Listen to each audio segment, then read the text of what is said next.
젊은이, 여성들 도시락 배포 줄을 서는 시대. 일본 뉴스. G7 선진 경제대국 일본이라고 하지만 정치경제 사회적으로 드러나는 여러가지 지표를 보면 선진 경제대국이라는 말과는 전혀 어울리지 않는 모습입니다. 일본의 상대적 빈곤율은 15.4%이며 일본 전역에서 생활이 어려운 빈곤자 수는 약 2천만 명 정도입니다.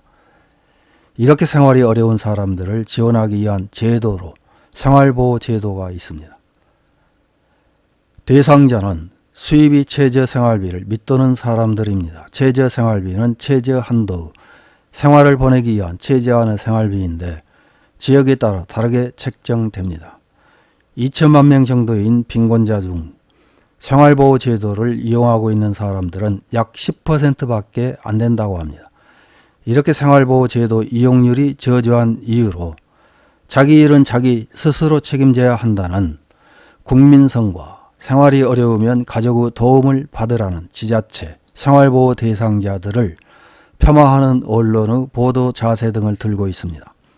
일본에서는 코로나 이후 많은 젊은 층과 여성들이 생활고에 시달리고 있다고 합니다. 이와 관련된 기사 하나를 확인해 보겠습니다.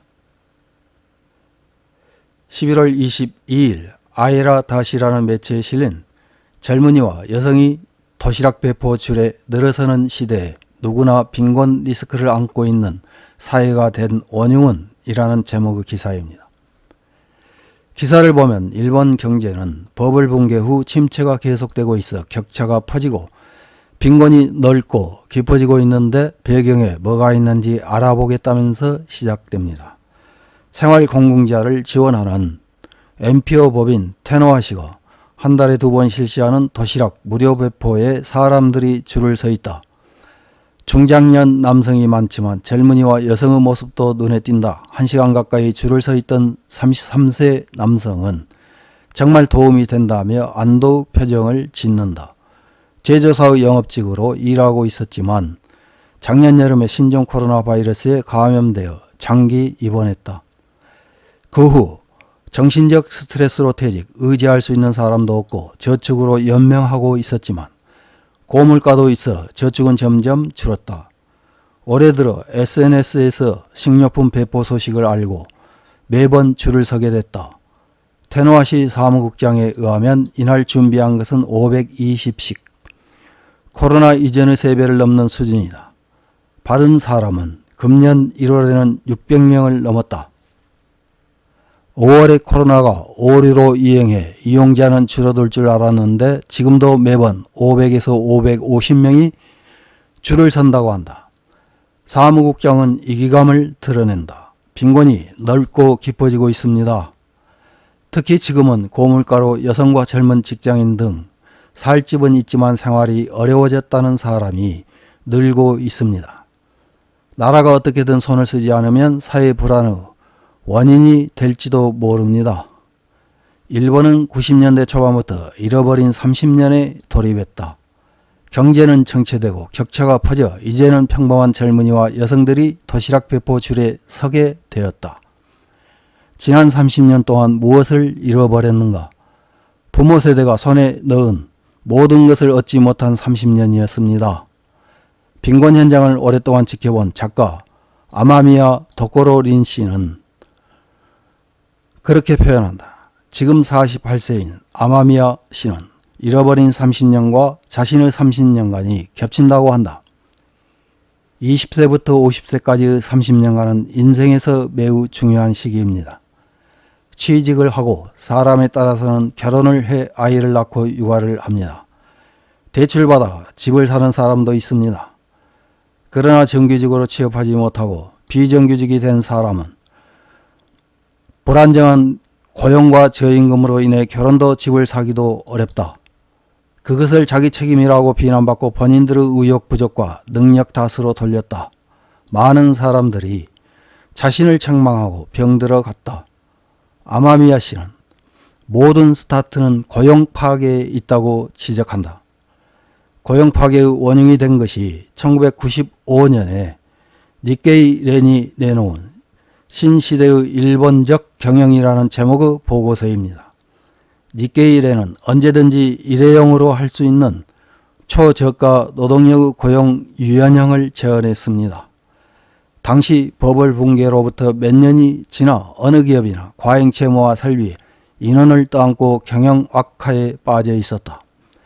그것을 구제하기 위해 니케이렌이 신설을 제안한 것이 고용 유연형이라는 저비용으로 고용 조정 밸브에 사용할 수 있는 편리한 노동자 그룹이었다. 파트, 계약사원, 파견 노동자 등 이른바 비정규직이다.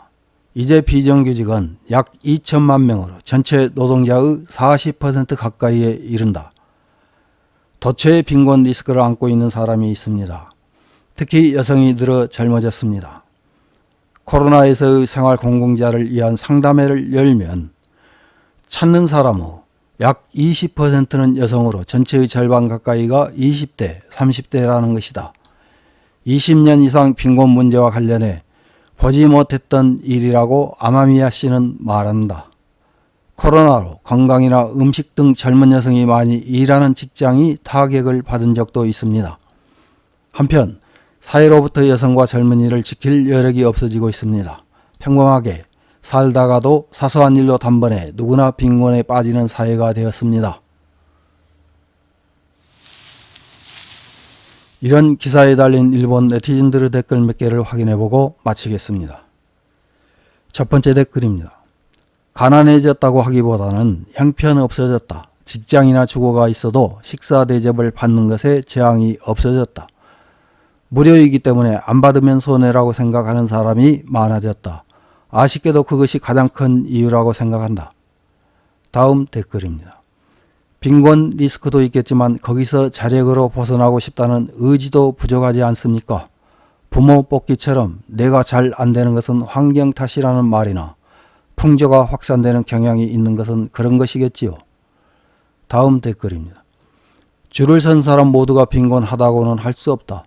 받을 수 있는 것은 받으려고 하는 사람은 반드시 있지만 저임금과 고물가로 생활이 어려워져 마음이 피폐해진 사람이 늘었다고 생각합니다. 다음 댓글입니다.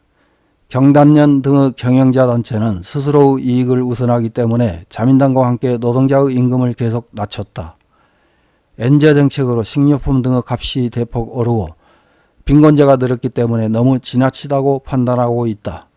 정권 교체가 없으면 의사와 재계 우대가 과도한 정책은 바뀌지 않을 것이다. 다음 댓글입니다. 파견법으로 노동운동은 겸멸했다. 정규직과 파견사원은 지배 피지배 관계에 있기 때문에 절대 단결하지 않고 할 수 없다. 노동조합에서 기업과 협상해 대우를 높이는 기존 수법은 무력해졌다. 새로운 노동법이나 시스템을 구축할 수 있는 천재 정치인이 나타나지 않는 한 이 상태는 계속된다. 이상입니다.